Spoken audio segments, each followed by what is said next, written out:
Bom dia a todos, a todas. Estamos começando mais um tema da nossa segunda-feira, que foi transmitida agora pela Rádio CBN, sobre diversidade, inclusão e mercado de trabalho. Principalmente, nós vamos trabalhar hoje, abordar a questão da igualdade racial e da questão da igualdade de gênero. E para isso eu vou convidar a pesquisadora, professora, a doutora Alessandra Benedito, que ela é consultora em estratégia e inclusão da diversidade, gestão da diversidade nas organizações, doutora e mestre em Direito Político pela Universidade Mackenzie, fez o ensino superior, magistério do ensino superior pela PUC São Paulo. A Alessandra está aqui, seja muito bem-vinda, vou chamá-la. Eu queria, antes de mais nada, falar que ela é coordenadora de Sistema de Relações de Trabalho na UB, especialista em estratégias de inclusão e diversidade racial nas organizações, professora de Direito da FGV, do Mackenzie. Muito prazer tê-la conosco, Alessandra. Nós vamos falar um pouquinho sobre, nesses 20 minutinhos, nós vamos falar e abordar questões importantíssimas com relação à diversidade. Tudo bom, Fátima? Tudo bem? Alessandra, seja muito bem-vinda. É um prazer estar aqui bem, com você. Juliana. O prazer é todo meu. Obrigada pelo convite, obrigada pela oportunidade de estar aqui conversando com vocês. Obrigada mesmo. Obrigada. Uma alegria. Olha que voz linda, gente. Ela tem que trabalhar na área da comunicação mesmo, viu, Alessandra? Você tem que divulgar mais isso. Obrigada, Juliana. Obrigada. Muito gostosa de se ouvir, muito forte. A gente precisa disso. Muito obrigada. E a gente também precisa disso, Alessandra, falar de inclusão, falar de diversidade, não só no momento desse mês que a gente fala, e é o mês da conscientização, né, da consciência negra, né? A gente fala sobre esse tema e isso tem que ser amplamente falado, amplamente divulgado. E vejo como um estudo constante sobre a questão da importância da diversidade. E é com isso que eu gostaria de começar, Alessandra, perguntando para você qual a importância da diversidade nas organizações. Juliana, diversidade nas organizações é fonte de vida, porque nós somos integralmente diversos, né? Nenhum de nós é igual ao outro, mas para além daquelas diversidades que geram incômodo e que faz com que o mercado de trabalho não aproveite diversos talentos disponíveis, diversidade nas organizações é possibilidade de gerar transformação social, é possibilidade de gerar ampliação econômica para os negócios. Diversidade nas organizações é a possibilidade de garantir a tão sonhada inovação da qual tanto falamos, né? E além de garantir, é óbvio, o sustento e garantir que todos os direitos postos, toda a estrutura normativa seja cumprida, eu acho que garante trabalho decente, no sentido de trabalho digno para todas as pessoas e garante bons negócios. Muito bom. A gente estava falando agora na rádio, né, sobre a questão desse evento que aconteceu na quinta-feira à noite em Porto Alegre. Eu queria retomar esse tema, porque você falou tão amplamente, antes de começar, estava ouvindo o Rodrigo elogiando o nosso debate, foi maravilhoso. Ele falou, nossa, quanto conteúdo bom, rico que a Alessandra trouxe. Eu queria compartilhar, como eu sempre estou com o Rodrigo na rádio, e agora por conta da pandemia não, gostaria muito que você abordasse esse tema, Alessandra, sobre a questão, qual a importância das empresas com relação à responsabilidade civil na contratação de terceiros. Tá. Primeiro, assim, juridicamente as empresas compreenderem que quando elas contratam um terceiro, elas não estão se eximindo das obrigações de jeito nenhum. Porque, em regra, quem contrata terceiro acha, paguei para ele, todos os ônus, na verdade, vão recair sobre as costas da empresa que foi contratada. E as coisas não são bem assim. Aquele que eu contrato, eu sou responsável pela contratação que fiz, bem como por todos os atos que ele realizar em meu nome dentro do espaço físico da minha empresa. Então, quando a gente olha para a condição do ato de extrema violência cometido contra o Beto, ou João Roberto, dentro do espaço do Carrefour, a gente está falando, na verdade, da impossibilidade do contratante abrir mão de ter que cuidar de tudo isso. E eu falo assim, que quando a gente olha para isso, não é só olhar para as consequências danosas à vida de um homem negro dentro de um espaço que é um espaço comum de uso de pessoas de todas as raças, etnias, condições socioeconômicas, como é esse grupo empresarial. Mas, para além disso, a gente está falando de um processo que é um processo de consciência. Primeiro, não dá para se eximir da responsabilidade legalmente. Segundo, de entender que a gente vive numa sociedade com uma série de mazelas, inclusive a questão do próprio racismo estrutural e do racismo institucional, e entender qual que é o papel dessa organização no processo de formação das pessoas para evitar que outras condutas reiteradas aconteçam dentro daquele espaço e dos múltiplos espaços das organizações, né? Que quando a gente vive numa sociedade norteada pelo preconceito racial, entre outras formas de preconceito, como, por exemplo, o de gênero, ou em relação às pessoas com deficiência física, ou qualquer outro tipo de deficiência, ter consciência disso é essencial para que a gente comece um processo de transformação. Então, não dá para se falar em isenção de responsabilidade porque eu contratei um terceiro. Ok, você é responsável pelo terceiro e pelos atos do terceiro realizado dentro do seu espaço físico. E aí o terceiro, para se eximir da responsabilidade, diz que já mandou os agressores embora. Ok, o que você fez antes para treinar esses agressores para evitar que eles tomassem aquele tipo de conduta? E eu acho que o mais difícil da gente olhar para tudo isso é que você vê que é um espetáculo, né? Porque acontece diante das câmeras e nem isso faz com que o ódio que leva à morte de alguém por espancamento diminua. Então, eu acho que é isso. Nossa, excelente, excelente. E a conscientização e a responsabilidade, né, Alessandra, por conta desse entorno. E a gente tem que olhar esse entorno, que isso é responsabilidade social. É a questão da ética, a questão de quem é, e treinar essa empresa. Eu lembro, muitos anos eu trabalhei em empresas de setor sucroalcooleiro, né, e tem muitas terceirizadas.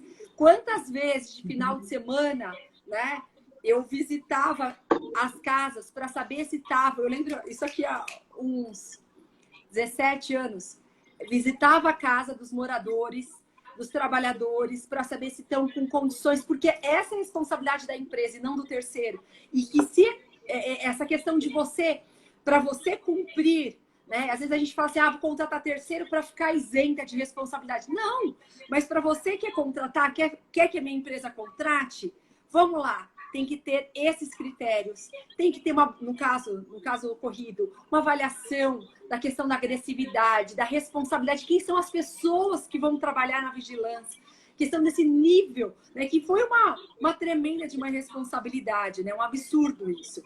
E aproveitando essa questão de falar das empresas, a gente falou de um modelo bastante que aconteceu, infelizmente, muito negativo, infelizmente mesmo. Vamos pensar de modelos positivos que a gente viu ultimamente no mercado, né? Essa questão do caso da Bayer, do caso do Magazine Luiza, a questão da contratação de trainees negros, para o processo de seleção, né? No caso, contratação não, no recrutamento, né? No caso, recrutamento para a seleção. Você poderia falar um pouquinho sobre essa importância que tem? Sim, claro, Juliana. Bom, na contramão dessa imagem tão ruim que a gente acabou de ver, de tanta dor e de preconceito manifesto, eu acho que é bastante importante falar das organizações que têm, de alguma forma, se movido no sentido de garantir que o processo de inclusão aconteça.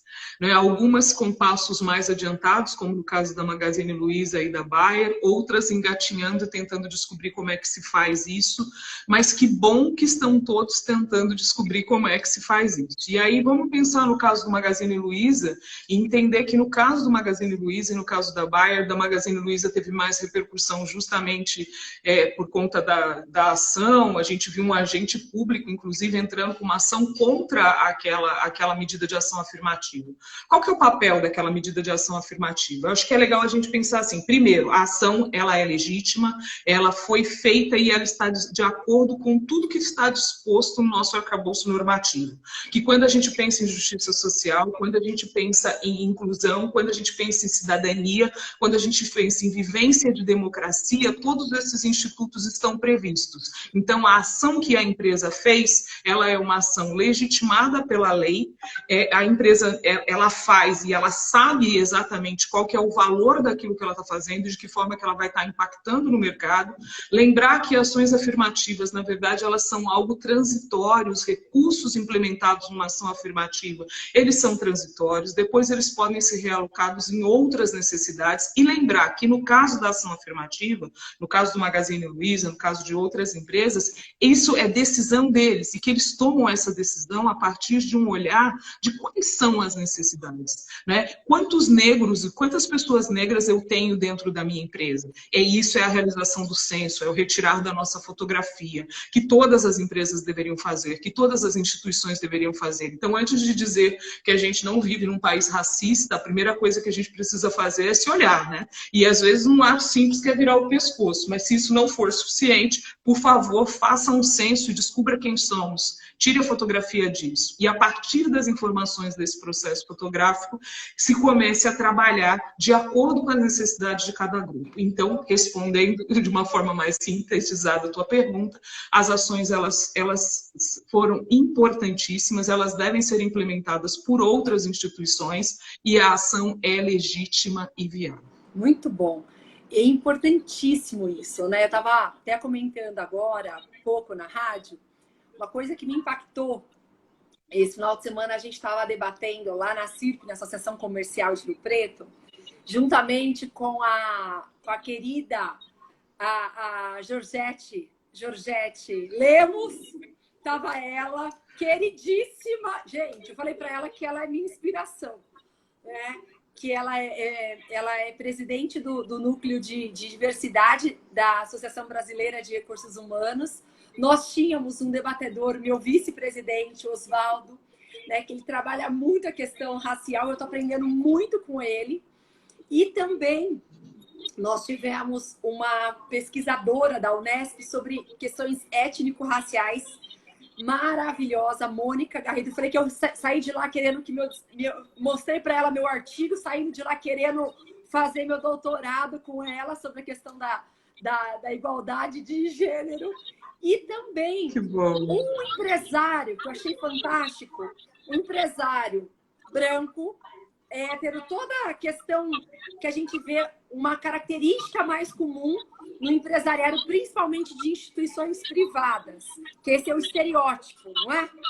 E ele falando essa questão, consciência da indicação. Isso me fez, como a gente deve falar, como a gente tem essa consciência, como você falou agora, Alessandra, de uma maneira tão bacana, sobre a questão da contratação como empresa, de ter intencionalidade, quem eu vou contratar, quem eu vou recrutar. Né? Esse é um ponto essencial. Né? E aí ele falou sobre a questão da indicação. A gente busca isso aqui, a gente tem empresas aqui em Rio Preto, região, de empresas de micro e pequeno porte, e a indicação e sempre foi em São Paulo também, muito utilizada, como uma ferramenta de recrutamento. E a gente percebe que a minha rede de contato, muitas vezes eu não pensar na diversidade, eu vou contratar as pessoas que são muito próximas. E aí eu vou trabalhar, muitas vezes, por exemplo, quem eu tenho amizade, do meu ciclo de amizade, que tem culturas diferentes, né? De idades diferentes da minha. Pensar intencionalmente isso. Posso trabalhar a diversidade, mas posso trabalhar a indicação de uma maneira mais consciente sobre essa vertente da diversidade. Quem são do meu grupo? Pessoas de raças diferentes, de idades diferentes, de culturas diferentes. Diferentes entre aspas, porque eu sou diferente, né, nessa questão. Para ter mais diversidade, para ter mais... a gente sabe que isso melhora. E aí eu queria perguntar, falando sobre isso, como as empresas, né, trabalham para adequação dessas barreiras, desses vieses inconscientes da diversidade na carreira profissional? Alessandra. Eu acho que a primeira coisa é lembrar que todos nós temos vieses inconscientes. Esse é o primeiro ato, né? Primeiro é lembrar que todos nós temos vieses inconscientes porque por múltiplos fatores e não só por conta da questão racial. Conhecendo os nossos vieses e conhecendo como é que se constitui, na verdade, as nossas instituições, a partir disso, analisar quais são as políticas que precisam ser implementadas. Então, por exemplo, a questão da indicação, ela é algo bastante interessante e ela, por vezes, pode ser extremamente perigosa, porque a gente faz parte de uma série de núcleos no qual a gente se identifica, em regra, com pessoas que têm hábitos e que têm, na verdade, constituições muito semelhantes, provavelmente, às nossas. E isso vai fazer que, até por uma questão de praticidade, que as pessoas indiquem pessoas sempre dos mesmos núcleos. A gente não garante nenhum ambiente diverso se a gente estiver indicando as pessoas sempre dos mesmos núcleos. Então, pensando na empresa e pensando nesse papel da empresa, dentro do processo seletivo, ela pode pensar numa multiplicidade de vertentes, inclusive olhando para as instituições das quais esses profissionais são originários, permitindo que esse processo seja um processo mais amplo. Recursos humanos têm que tomar um cuidado gigantesco, porque eu sei que dentro da correria do dia a dia e da solicitação de uma vaga para ontem, é mais fácil dizer que não achou no mercado alguém com o perfil esperado, porque não tinha um negro ou uma negra, por exemplo, que falasse inglês, do que efetivamente ir atrás dessas pessoas em redutos distintos daqueles que a gente sempre está procurando. E eu acho que ainda em recrutamento tem uma coisa importante, né? Hoje a gente tem visto uma ampliação do recrutamento feito por meio do ambiente digital, ou seja, por meio da inteligência artificial. A inteligência artificial é fantástica, ela pode ampliar, sim, esse processo, mas a inteligência artificial, ela requer que um homem ou uma mulher alimente essa máquina. E esse homem e essa mulher, se enviesado por uma série de vieses inconscientes preconceituosos em relação a uma multiplicidade de fatores, isso também pode impactar diretamente no processo seletivo feito, por exemplo, por meio da inteligência artificial. Então, quando a gente pensa num processo que é um processo de seleção, precisa olhar para tudo. Precisa olhar para todas as esferas que pode fazer com que eu continue contratando mais do mesmo e se conformando com isso. E não dando oportunidade e ainda desperdiçando uma série de talentos dentro do mercado de trabalho. Perfeito. Para fechar a nosso bate-papo, que pena que foi tão pouco. Queria ficar mais com você, Alessandra. Vem outro dia. Me compromete, se você quiser. Gente, ela é muito ocupada. Foi difícil. Isso é muito bom, porque falar sobre, trabalhar sobre toda a sua gama de atuação é muito importante, que chega e leve muito mais estudos, principalmente saindo do senso comum, né? Trazendo esse diferencial que você tem tão bem, estudando sobre todas essas questões diversidade, racial, de gênero. E falando sobre isso, o que você poderia trazer para a gente fechar, para as pessoas, como implantar uma cultura de diversidade? Eu acho que implantar uma cultura de diversidade, primeiro olhar que nem a técnica que serve para um, ou o conjunto de técnicas que servem para um, não necessariamente servirá para todos. Mas que a possibilidade de trocar informação entre as instituições, a possibilidade de trocar informações entre os grupos ajuda muito nesse processo, que é o processo de construção de uma empresa inclusiva. Mas eu acho que a primeira ação a ser feita é justamente aquela de se olhar. Primeiro, saber quem somos, depois de ter descoberto quem somos, descobrir como estamos e quais são as perspectivas, ou seja, quais são os valores que a minha empresa tem em relação a isso. né? O que as lideranças, e eu não estou falando só das lideranças formais, que são aquelas que tomam decisão, inclusive em relação a quais serão os recursos que serão alocados para quê, mas eu também estou falando daquelas lideranças que são as lideranças que estão no dia a dia e que ajudam nesse processo. A Tânia trouxe para a gente aqui a questão da cultura da empresa. A modificação dessa cultura, ela acontece sim pelas mãos da liderança, que é a liderança formal, mas ela acontece no nosso cotidiano pela mão daquelas lideranças que são quem na verdade reproduzem uma série de coisas no cotidiano e que dizem efetivamente quem somos e para onde vamos. Então é importante olhar para a liderança enquanto estrutura que diz que esse é o nosso valor, que começa a trabalhar esse valor e que faz com que esse valor seja reconhecido pelo restante do grupo, mas também é essencial trabalhar com as lideranças que são as lideranças do cotidiano, aquelas que não estão intituladas, mas que garantem fazem com que essa transformação aconteça. Daí para lá, descobrindo quem são essas lideranças, trabalhar com formação e informação. Não dá para gerar transformação se a gente continuar usando as mesmas ferramentas que a gente sempre usou e se a gente não entender o que é esse complexo que desagrega valor há anos e que mesmo assim a gente faz a manutenção como se nada tivesse acontecendo. E lembrar que quando a gente fala de processos de exclusão, geralmente um processo de exclusão ele nunca vem sozinho, ele é interseccional. Na verdade, você tem às vezes uma sobreposição, na verdade, de condições que colocam indivíduos em condição de exclusão. Se você pensar, por exemplo, em negros, você pode pensar em mulher negra e dentro dessa estrutura ela vai ser mais impactada do que quaisquer outros grupos, né? Se você falar disso com alguém com deficiência, isso vai ser mais agravado ainda. Então, ter a percepção da sobreposição e do quanto essa sobreposição pode estar perto de mim, dentro do meu espaço, e eu não entendo. Então, não adianta eu assinar um documento dizendo que eu sou antirracista, um manifesto antirracista, se eu não conseguir fazer com que isso seja um valor institucional. Eu acho que é mais ou menos isso, entre tantas outras coisas que a gente pode fazer.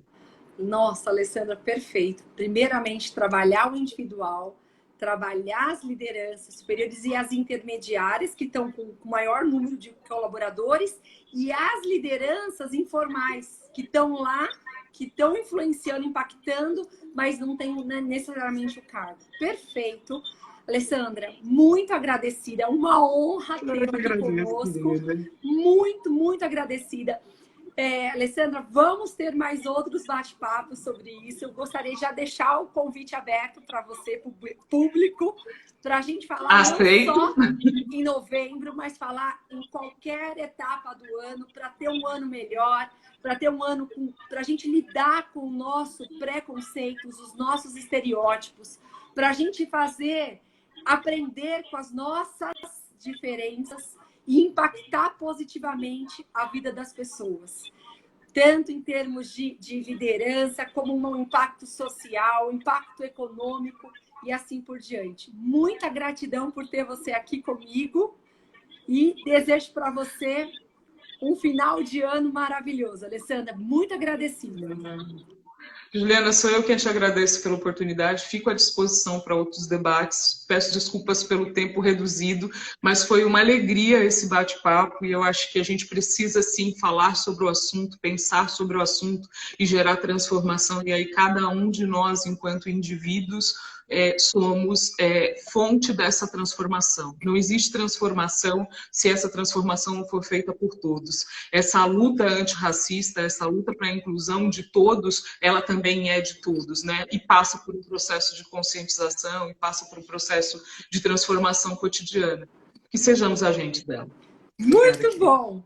Tenha um ótimo dia. Muito agradecida a todos vocês que estão aqui comigo. Até a semana que vem. Até mais. Até.